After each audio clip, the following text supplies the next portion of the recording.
전쟁이 등장하기 전과 후가 달라졌잖아요. 그러니까 당연히 인플레이션을 그전엔 전망하지 않았었거든요. 근데 22년에는 말 그대로 역대급 인플레이션이 나왔잖아요. 그러니까 결국은 이분이 얘기하기를 그 전망 자체가 틀렸다 맞았다 보다도 이분이 이렇게 근거를 들어 얘기했는데 전쟁이라는 변수가 등장해서 근거가 바뀌었으니까 전망치가 바뀔 수 있구나, 논리를 배워야 된다라고 그 서평을 썼는데 제가 그 댓글을 달아드렸어요. 왜냐하면 제가 봤던 그 서평 중에 가장 정확한 메시지를 읽은 거예요. 그러니까 여러분 스스로 전망하는 방법, 물고기 잡는 법을 배우셔야 되지, 물고기를 잡아주는 거에 계속 연연하시면 그 물고기 잡은 시점과 여러분이 물고기를 잡을 시점이 다른데. 그레이트 리세션 2023년 경제전망이라는 책을 써주셨습니다. 네. 정말 장안의 화제인데 2023년이 드디어 왔습니다. 예, 왔네요. 예, 벌써 이제 1월 2일 네. 이렇게 왔는데 네. 책을 다시 한번 이렇게 들춰보니까 네. 딱 눈에 확실하게 들어오는 문구가 있더라고요. 네. 경험해보지 못한 경기 침체가 온다. 네. 그래서 요거를 한 번 더 짚고 넘어가면 좋지 않을까. 네. 꼭 짚어드리도록 하겠습니다. 네. 제가 왜냐하면 같은 말씀을 드려도 달리 받아들이는 분들이 계셔서 네. 이 용어를 정확하게 짚고 넘어가면 좋겠습니다. 이게 왜 그러냐면 제가 경기 침체 온다라고 작년부터 계속 말씀드렸는데 그 경기 침체 온다라는 표현을 듣고 오히려 경제 위기 온다고 이해를 해보시는 분 계세요. 왜냐면 경제 용어가 여러분 이게 우리가 의학 드라마 같은 거 보면 어려울 때가 있잖아요. 용어의 문제인데 경제도 이 경제학이 어렵다고 느끼시는 이유는 용어의 차이인 거예요. 경제학자가 어떤 용어를 쓰는데 그 용어가 받아들여지지 않으니까. 근데 경기 침체와 경제 위기는 다르다라는 게 이제 첫 번째 제가 드리고자 하는 말씀이에요. 경제 위기는 계절에 비교하면 폭풍이 부는 거예요. 나무가 부러지고 전봇대가 쓰러지고 이런 게 경제 위기의 계절의 모습. 근데 경기 침체는 장맛비가 계속 추적추적 내리는 거. 그게 경기 침체예요. 화가 났네요. 경제 위기와 경기 침체 다른 거예요. 전혀 다른 거고요. 우리나라는 4번의 경제 위기를 겪었습니다. 이건 제가 여러 번 말씀드렸습니다만 강조하지 않을 수가 없어서 또 한 번 말씀드리면 1980년 이때 오일 쇼크의 충격으로 마이너스 1.6% 성장. 이게 경제 위기였어요. 첫 번째. 그다음 두 번째가 IMF 외환 위기 1998년 이때 우리나라가 마이너스 5.1% 역성장 경제 위기. 2008년 글로벌 금융위기, 그리고 2020년 팬데믹 경제 위기. 팬데믹 때는 마이너스 0.7% 성장했어요. 이 4번의 경제 위기가 있었어요. 23년은 이런 급의 경제 위기에 비교하는 것은 아닙니다. 경제 위기가 아니고 경기 침체라고 말씀드렸고, 비유컨대 23년 경제 성장률은 이 4번의 경제 위기, 우리나라 역사상 1960년 이래로 4번의 경제 위기를 제외해놓고 보면 가장 안 좋은 느낌. 네, 그게 경기 침체 국면에 해당된다. 이렇게 말씀드리고, 경제 위기랑 경기 침체 다르죠. 네. 성장률로 말씀드리면 좀 명확할 것 같아요. 마이너스 성장했다. 지금 말씀드렸던 역성장했다. 이건 무조건 경제 위기입니다. 그리고 역성장은 아닌데 플러스 성장인데 0%대 성장했다. 글로벌 금융위기 때가 우리나라 0.8% 플러스 성장했어요. 이것도 경제 위기라고 다 인정하시잖아요. 네. 네, 1% 성장률이 안 된다. 그러니까 제가 이거는 구분해 보는 거예요. 이게 뭐 학제적으로 뭐가 경제 위기다 뭐 이렇게 정의된 건 없어요. 그러나 여러분들이 저랑 소통하는 언어를 이렇게 가져가시면 여러분들도 그 정도면 맞아라고 이게 동의가 되신다면 그렇게 용어를 정리하시는 게 좋을 것 같아요. 그래서 말씀드린 거고, 1% 성장이 채 안 된다. 그럼 경제 위기라고 봐도 될 것 같습니다. 그리고 경기 침체는 우리나라의 잠재 성장률이 2%거든요. 그걸 밑돈다. 그러면 경기 침체죠. 그렇게 생각하시면 좋겠습니다. 여기서 잠재 성장률의 개념은 그 나라의 경제 구조, 산업 구조, 인구 구조 이런 것들을 조합해 보면 특별한 외부적 그런 변수가 없을 때, 코로나19나 전쟁이나 이런 외부적 변수가 없을 때 그냥 정상적인 경우라면 그 나라는 이만큼씩 성장할 거야 하는 기대치, 그게 잠재 성장률이에요. 네. 그러니까 이 정도 등치면 이 정도 밥은 먹을 거야. 근데 너 그 등치에 밥 왜 반 공기밖에 못 먹냐? 그 등치를 감안한 거잖아. 마치 그런 거예요. 그 나라 경제는 2% 정도 성장하는 게 맞아 하는 게 우리나라의 잠재 성장률 2%예요. 근데 이게 계속 둔화되고 있죠. 그건 장기적으로 우리나라는 0.5%로 갈 겁니다. 그것은 이제 저의 전망이 아니라 KDI나 또 OECD나 이런 국제기구나 경제연구기관들이 공통적으로 제시하는 전망치예요. 0.5%? 예. 오. 잠재 성장률 자체가. 그래요? 예. 그럼 경제 위기급 아니에요? 그러니까 그때는 그 기준이 또 달라질 거라는 거죠. 아. 뭐가 경제 위기고 뭐가 경기 침체인지. 그러니까 이제 0.5%로 간다라는 말은 안타깝게도 이건 제 전망이 아니고요. 이건 장기 침체로 접어드는 국면. 마치 제가 일본하고 비유하는 걸 좀 안 좋아하는데 그래도 이 경제 성장률만큼은 일본의 모습하고 비슷하게 가는 거예요. 그래요. 예. 그 지배적인 이유가 있는데 이렇게 설명드리면 굉장히 어려워져요. 근데 경제 성장률을 가지고 기여도를 가지고 구분을 하는데 여러 가지 총 요소 생산성이랑 뭐 자본 투입, 노동 투입 뭐 이런 걸 계산하는데 쉽게 말씀드리면 이겁니다. 인구 감소 때문이에요. 인구 감소도 생산 연령 인구 감소. 생산 연령 인구 감소는 만 15세에서 64세까지를 가리킵니다. 이들을 생산 연령 인구라고 하고 만 65세부터는 고령자, 노년층이라고 합니다. 노인. 이렇게 분류를 하는데 생산 연령 인구는 이미 진작부터 감소하기 시작했죠. 2017, 18년부터 인구가 감소하기 시작했던 거예요. 2020년부터. 그 전부터 생산 연령 인구는 감소하기 시작했어요. 근데 고령층이 많이 늘어나니까 인구 감소는 2020년부터 시작된 거예요. 총 인구 감소가 이렇게 감소하기 시작하는데 생산 연령 인구는 더 빠르게 감소하고요. 대신 고령층은 굉장히 빠르게 늘고 있죠. 다른 말로 고령화율이 늘어요. 이게 어려운 용어가 아니고요. 전체 인구에서 아까 만 65세 고령층 인구가 얼마나 차지하나 이걸 가지고 고령화율이라고 해요. 근데 지금 아직 20%까지 안 왔습니다. 네. 20%에 들어서면 그때 그 사회를 초고령 사회로 정의를 합니다. 20%. 네. 네. 근데 그게 2025년에 진입할 것으로 통계청은 가정하고 있어요. 2년 남았네요. 네, 맞습니다.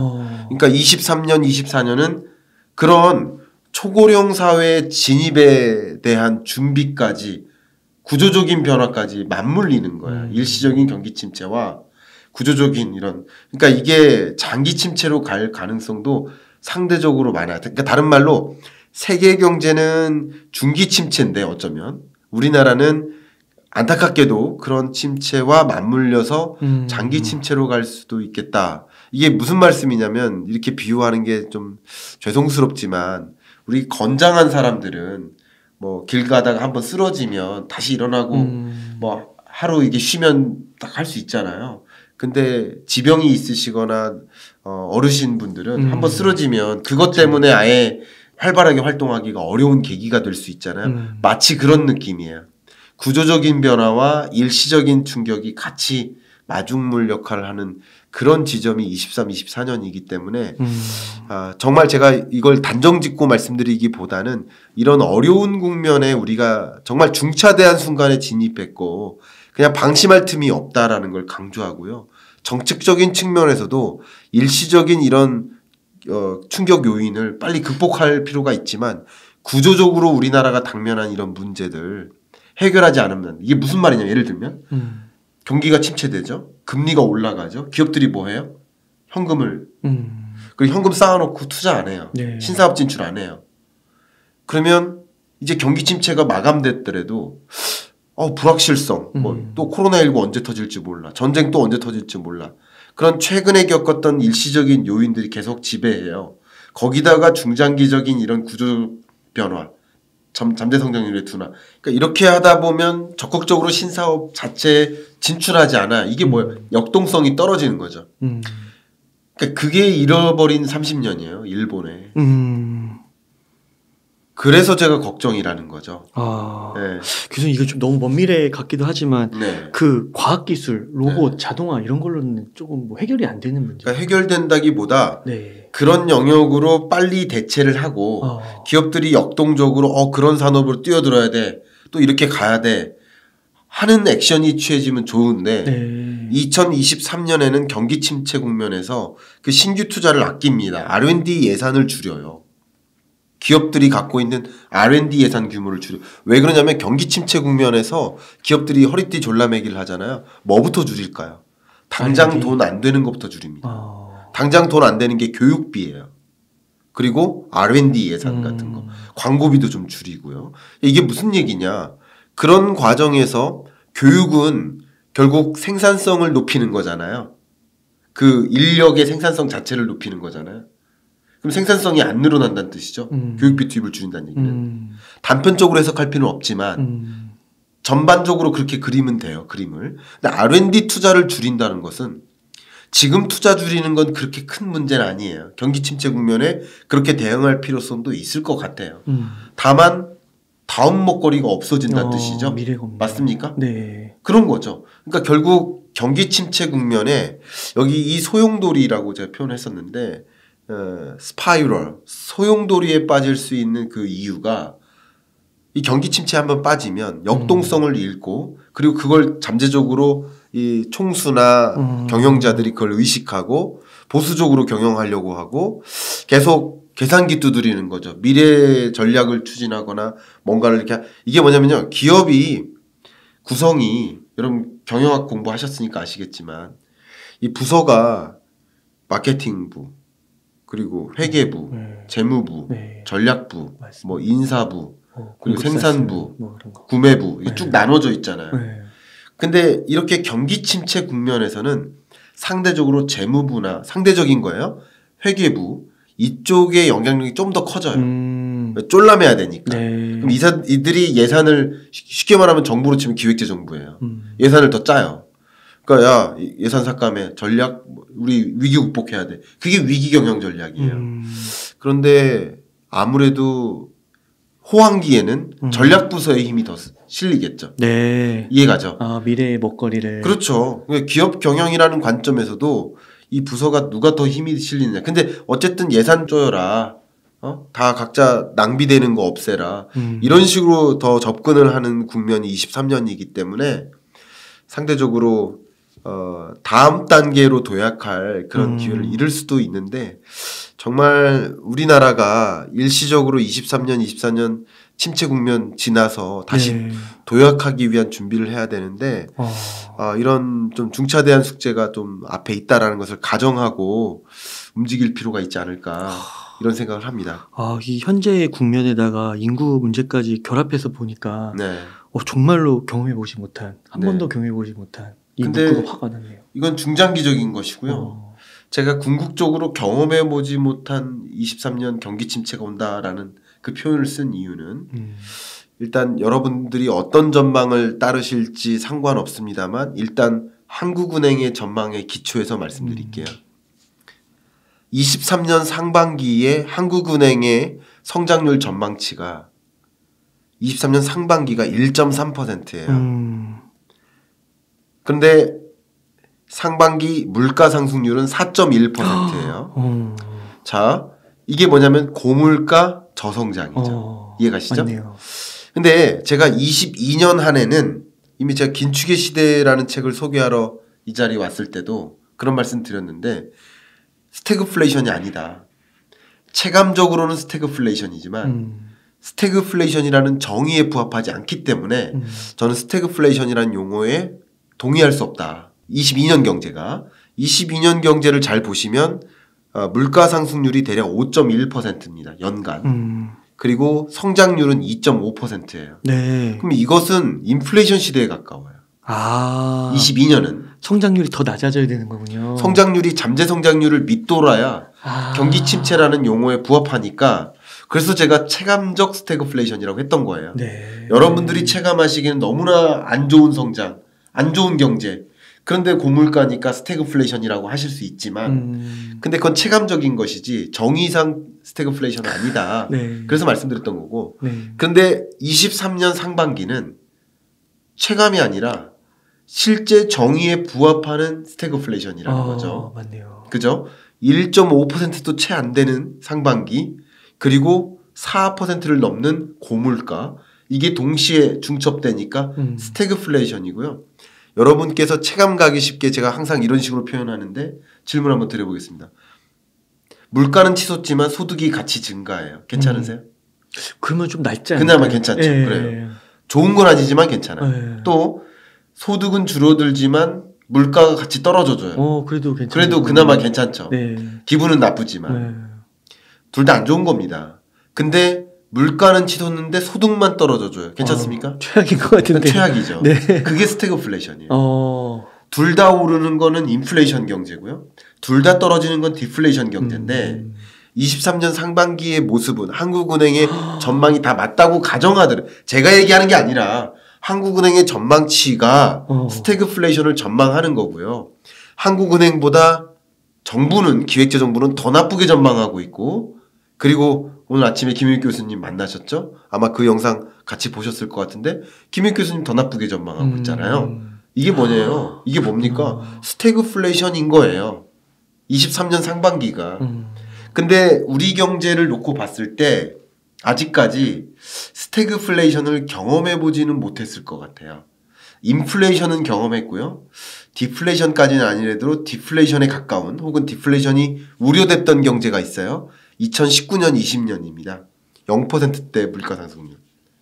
그런데 23년 상반기는 한 번도 경험해 보지 못한 스태그플레이션에 말 그대로 진입하는 것이고요. 네. 스태그플레이션에 한번 진입하면 약도 없다라는 표현이 있습니다. 실제. 그래요? 예, 이거는 저의 표현이 아니라 우리 뭐 제가 이름을 거론하면 허락을 안 받아서 모르겠지만 KDI 경제전망실의 경제전망 실장님, 정 실장님도 똑같은 말씀하셨고 저도 같은 생각이고 대부분이 스태그플레이션에 진입하면 지금으로선 나름 한국은행이 상저하고로 보잖아요.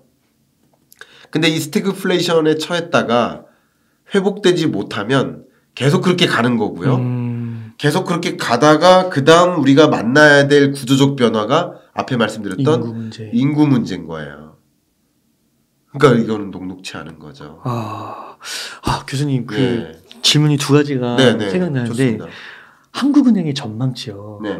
그게 정확한가요? 역대로 봤을 때? 저는요. 네. 그 어떤 기관의 전망치가 네. 정확하다, 틀리다, 맞았다 라고 판단하고 싶진 않습니다. 왜냐하면 제가 여러분들께 꼭 드리고 싶은 이야기 중에 하나가 항상 그 전망 그 자체가 맞았다, 틀렸다에 귀 기울이지 말아 주십시오. 왜냐하면 경제 전망을 대할 때 그 경제 전망치가 맞다, 틀리다 그거에 기울이지 마시고요. 왜 그렇게 전망하는지를 보셨으면 좋겠다. 항상 제가 말씀드리잖아요. 왜냐하면 여러분들도 스스로 왜 그렇게 전망하는지 근거를 들으셔야 됩니다. 이 유튜브 영상이든 제 책을 보시든 할 때 왜 그렇게 경제를 전망하는지 근거를 보십시오. 왜 그러냐 하면 이 근거들은 계속 상황이 바뀔 때마다 바뀌어요. 그러니까 여러분 스스로 수정 전망하실 수 있어야 돼요. 이해가시죠? 제가 엊그저께 한 독자께서 자기 네이버 블로그에 제 서평을 옮기셨어요. 서평을 쓰셨어요. 근데 그분 말씀이 23년 전망책을 읽고 이분이 22년에 어떻게 전망했었을까 하고서 22년 전망서를 처음에 다시 읽으셨대요. 그러시면서 22년 전망서를 쓸 때랑 쓰고 나서랑 전제 조건이 많이 바뀌었죠. 그게 전쟁이라는 거죠. 전쟁이 등장하기 전과 후가 달라졌잖아요. 그러니까 당연히 인플레이션을 그전엔 전망하지 않았었거든요. 근데 22년에는 말 그대로 역대급 인플레이션이 나왔잖아요. 그러니까 결국은 이분이 얘기하기를 그 전망 자체가 틀렸다 맞았다 보다도 이분이 이렇게 근거를 들어 얘기했는데 전쟁이라는 변수가 등장해서 근거가 바뀌었으니까 전망치가 바뀔 수 있구나. 논리를 배워야 된다라고 그 서평을 썼는데 제가 그 댓글을 달아드렸어요. 왜냐하면 제가 봤던 그 서평 중에 가장 정확한 메시지를 읽은 거예요. 그러니까 여러분 스스로 전망하는 방법, 물고기 잡는 법을 배우셔야 되지 물고기를 잡아주는 거에 계속 연연하시면 그 물고기 잡은 시점과 여러분이 물고기를 잡을 시점이 다른데 그렇잖아요. 우리 녹화일과 여러분이 영상을 보시는 시점이 벌써 시점적으로 분명히 차이가 있을 텐데 물고기 잡는 거 잡아주는 거 기다리면 계속 시점적으로 엇박자예요. 여러분 스스로 물고기 잡는 법을 가지신다면 왜 그렇게 경제를 전망하는지 그 논거를 읽으시면 이 논거가 내가 살아가면서 상황이 바뀌니까 계속 이걸 조정할 수 스스로 전망치를 조정하는 거예요. 그게 좋다라는 것이죠. 그래서 강조하고 싶고요.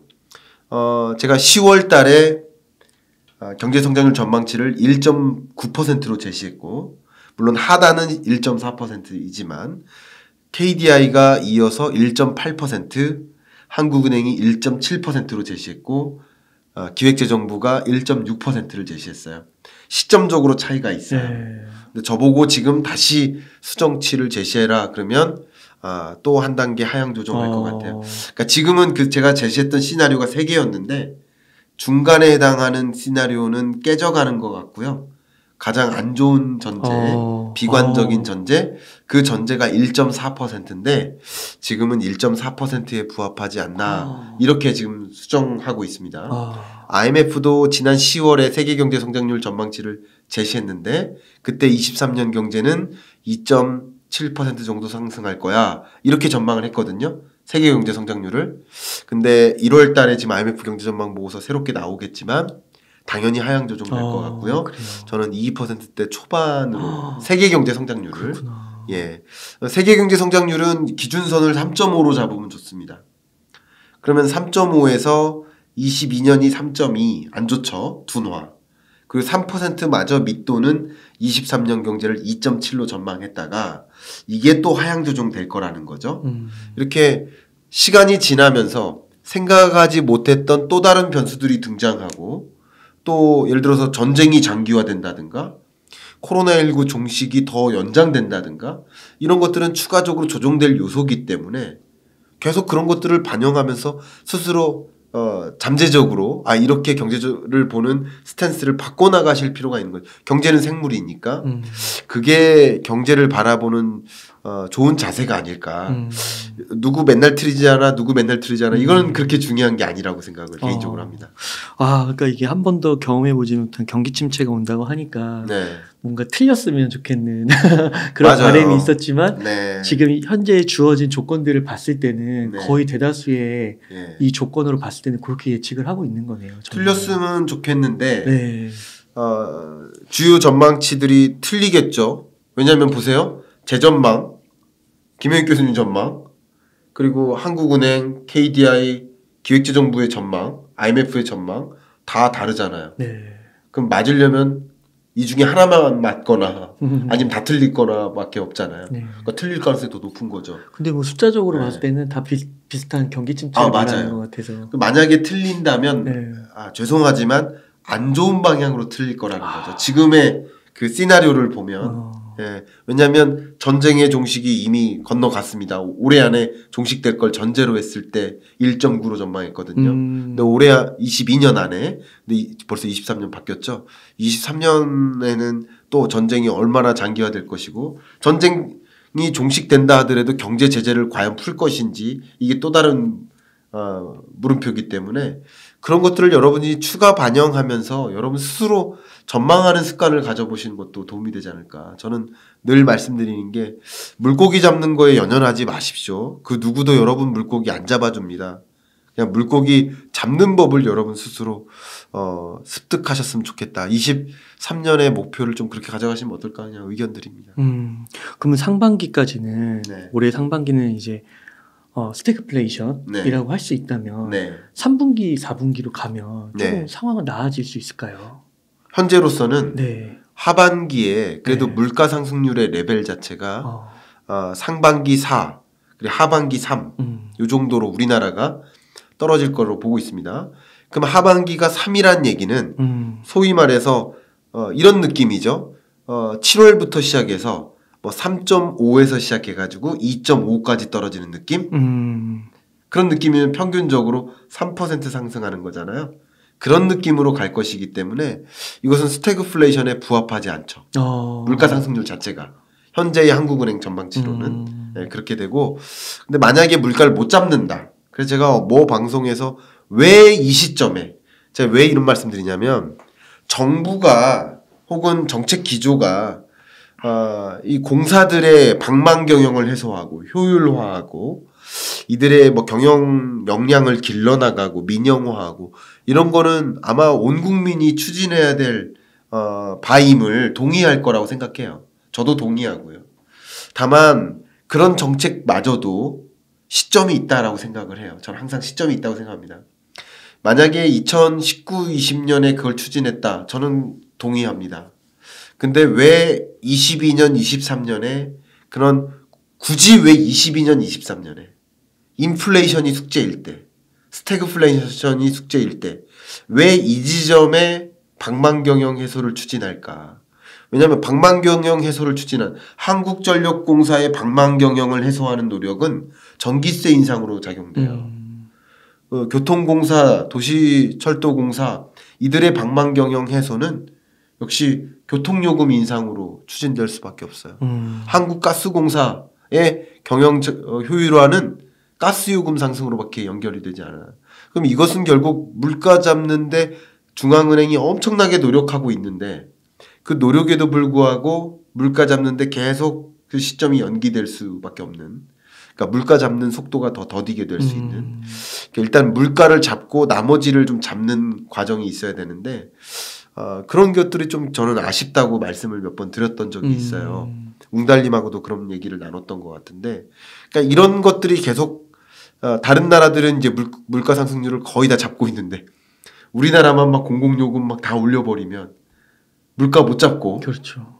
그럼 금리 인상 더 하고 주가 더 떨어지고 집값 더 떨어지고. 아니 집값을 잡으려는 규제 완화와 세제 대책을 그렇게 세우려면 물가 잡는데 모든 노력을 총력을 기울여야 되는데, 제가 다시 한번 말씀드리자면 경영 효율화, 공사들의 경영 효율화 이것에 동의하지 않는 게 아닙니다. 동의합니다. 매우 필요하다고 생각합니다. 그러나 중장기적으로 봤을 때 그걸 도입해 나가지만 시점적으로 왜 이렇게 가중한 인플레이션의 숙제 이걸 받아들였을 때 인플레이션을 더 촉발시키느냐 이거죠. 그게 좀 안타깝다라는 것이죠. 근데 그런 것들이 부작용으로 물가 더 못 잡을 수도 있는 거예요. 만약에 그렇게 해서 스태그플레이션에 처하면 23년 하반기 뭐 상저하고의 흐름이 안 될 수도 있는 거죠. 예, 그렇지 않겠습니까? 하저까지. 그렇죠. 상저하죠. 예, 상저하저죠. 예. 그래서 너무 만약에 상저하고가 아니라 상고하저의 느낌, 상대적인 그렇게 가버리면 이거는 안타깝지만 경제 위기 수준에 부합하는 그런 국면으로 갈 수도 있습니다. 자, 그렇기 때문에 이 지금 방만경영 해소가 문제가 아니라는 거죠. 지금은 23년은 그죠? 네. 좀 안타깝습니다. 물론 지금 우리나라 서울시 교통요금 인상이 약 8년 만입니다. 근데 22년, 23년은 동의할 수가 없는 해라는 거죠. 요금 인상도 적절한 시점이 있는데 왜 8년 동안 뭐하고 왜 23년에 올리냐 이거예요. 인플레이션을 해결해야 되는데 그러네요. 그게 좀 안타깝다는 거죠. 그래서 엇박자라는 거야 이게. 물가 잡기 위해 금리 인상했다가 자 보세요. 욕조에 물을 따뜻한 물을 부었어요. 근데 옆에서 자꾸 차가운 물을 쏟는 거예요. 그럼 뜨거운 물 더 틀어야 되잖아요.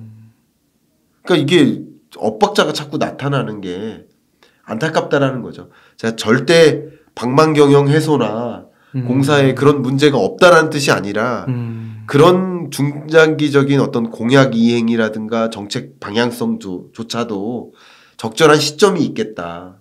만약에 디플레이션이 우려될 때, 대표적으로 19년, 20년이에요. 디플레이션이 우려될 때, 그때 물가 상승률이 연간 0%대예요. 0.5, 0.4예요. 네.